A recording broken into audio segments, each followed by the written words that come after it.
Are beveling and backing the toe the same thing? No, not at all.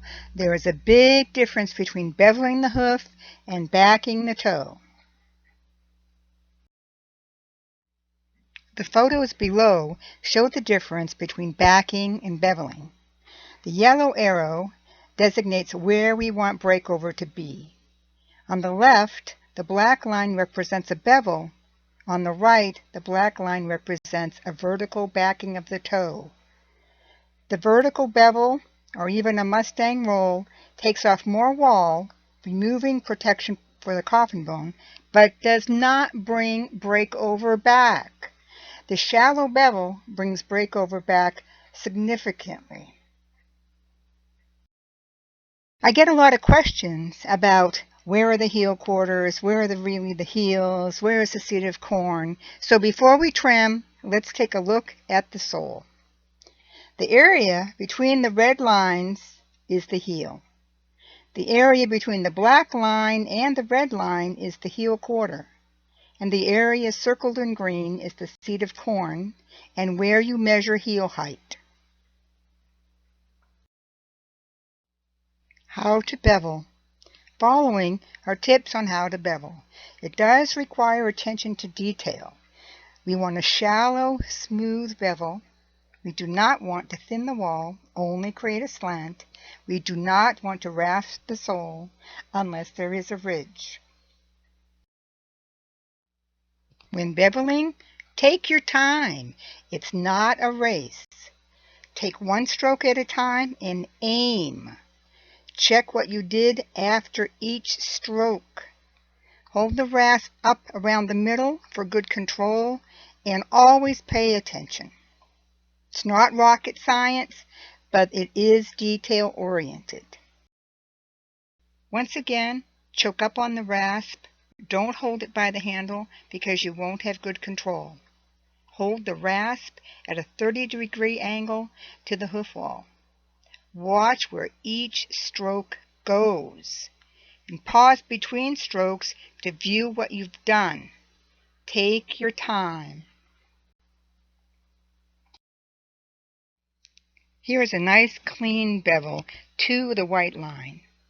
It's a smooth, gradual slope. If you were to run your finger down it, it would be really nice and smooth. The edge of the sole can be seen right at the black arrow. The inner wall is white, the outer wall is gray, and the white line is between the edge of the sole and the inner wall. And it's also called the sole wall juncture.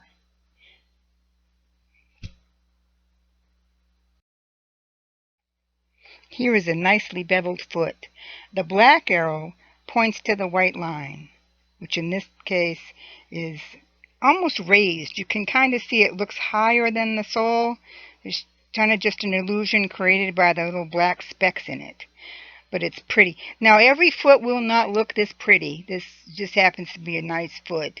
Some feet have very little wall, so you won't have a nice smooth thing. Don't go by what this foot looks like and think your foot should be the same.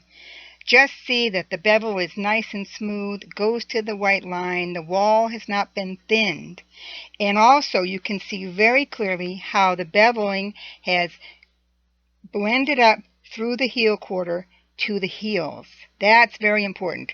We don't want a big step, we just want a nice blend, and that's a very nice blend. Here is a bevel that is to the white line and in front of the ridge, but the bevel is too steep and leaves the sole unprotected at the toe. The black arrow points to the ridge, and you can see the other black arrow points to the white line. But this isn't, aside from being too steep, it's a good trim, but we never want to go that steep on our bevel. Here is a bevel that went through the white line to the ridge. The white arrow points to the outer wall. The next black arrow points to the inner wall. And the third black arrow points to the actual white line. The little white arrow points to the ridge.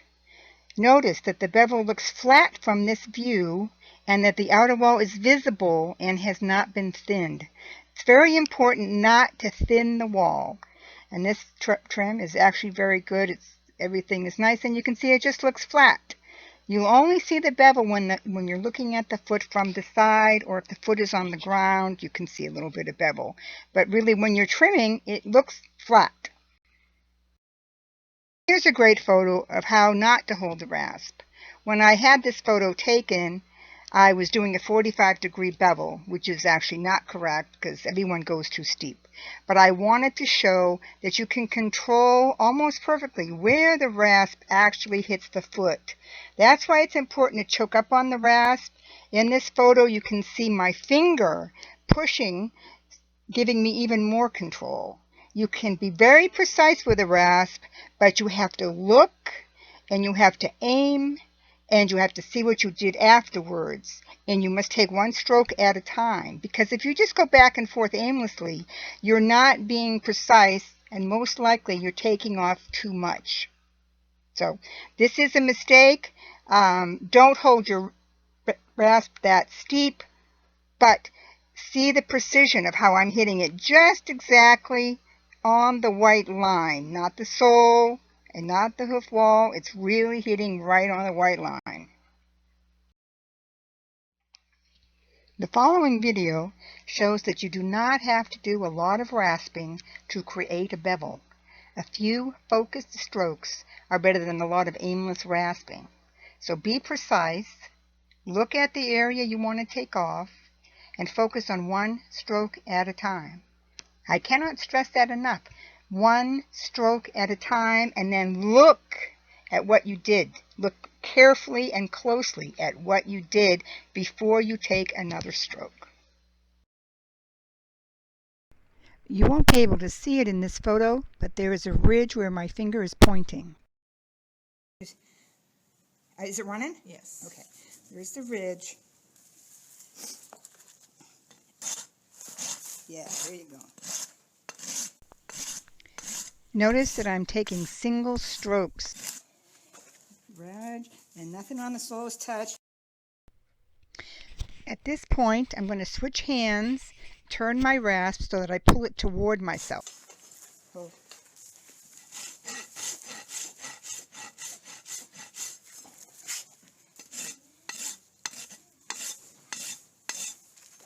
Notice I'm using the smooth side of the rasp to do the finish work. I use the rough side to remove material. What I did in the video. Those who were paying attention saw that when I turned my rasp around, I did not take single strokes. Sorry, that was just a habit.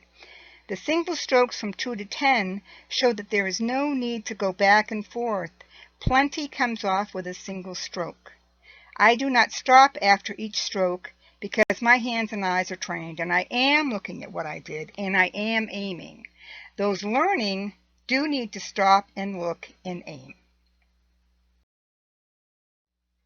I hope this video has been helpful, and happy trimming!